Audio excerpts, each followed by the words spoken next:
Assalamu alaikum wa rahmatullah. Moi, c'est professeur Mahrez, diplômé en psychologie islamique. Voici comment la thérapie spirituelle peut t'aider à combattre le choc émotionnel.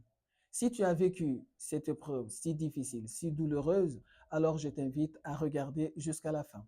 La première chose que je te conseillerais, c'est la patience. Sois patient et sache que ce qui t'est arrivé, tu ne l'as pas choisi et ce n'est pas aussi une punition. Ce n'est ni une punition ni un châtiment, mais c'est une purification de la part de ton Seigneur. Il t'aime, c'est pourquoi il veut t'élever et il veut te purifier. Et sache une chose, ce qui t'est arrivé t'a été prédestiné avant même ta création, car Allah t'a dit, Inna kulla shay'in khalaqnahu biqadar. Nous avons créé chaque chose avec sa destinée. Et toi, ta destinée, c'était cette épreuve.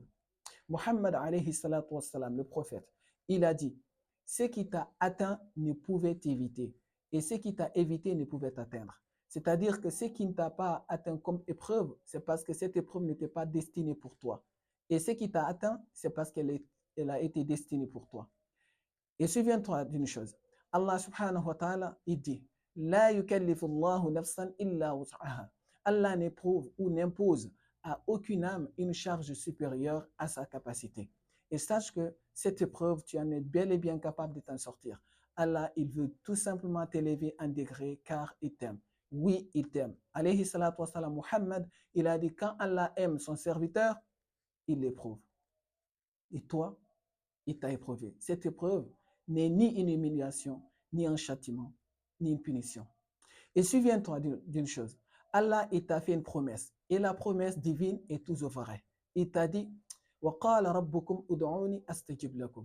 Et votre Seigneur a dit, invoquez-moi pour que je vous exauce. Plus que cela, il t'a dit, أَمَّنْ يُجِيبُ الْمُضْطَرَّ إِذَا دَعَاهُ وَيَكْشِفُ السُّوءَ. N'est-ce pas lui qui répond à l'angoissé quand il l'invoque et qui enlève le mal? Et c'est exactement pour ça que je vais te conseiller une invocation. Répète-la où que tu sois avec une bonne opinion d'Allah, avec certitude et conviction.